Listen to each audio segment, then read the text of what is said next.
Subscribe for more delicious recipes and don't forget to like and share. अस्सलाम वालेकुम दोस्तों, आज हम बनाएंगे एकदम क्रिस्पी और टेस्टी फिश फ्राई, बहुत ही सिंपल मसालों से, बिल्कुल रेस्टोरेंट स्टाइल। चलिए शुरू करते हैं। मैंने यहाँ 500 ग्राम फ्रेश पापलेट फ़िश ली है। अब सबसे पहले हम इसका मसाला तैयार करेंगे। मसाले के लिए मैंने लिया है 10-12 लहसुन की कली।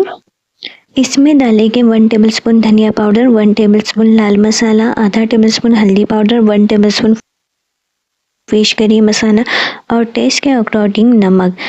अब इसमें मीडियम साइज़ का टमाटर खींचकर डालेंगे और 1 टेबलस्पून लेमन जूस ऐड करेंगे। सभी इंग्रेडिएंट्स को अच्छे से मिक्स करके एक ठीक मसाला तैयार कर लेंगे। अब ये मसाला पापलेट फ़िश पर अच्छे से लगा देंगे और 15 से 20 मिनट के लिए मैरिनेट होने देंगे। इसके बाद फ़िश को क्रिस्पी फ्राई करेंगे।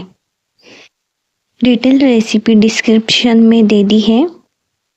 And that's it guys, our delicious recipe is ready. If you enjoyed this recipe, don't forget to like, share and subscribe.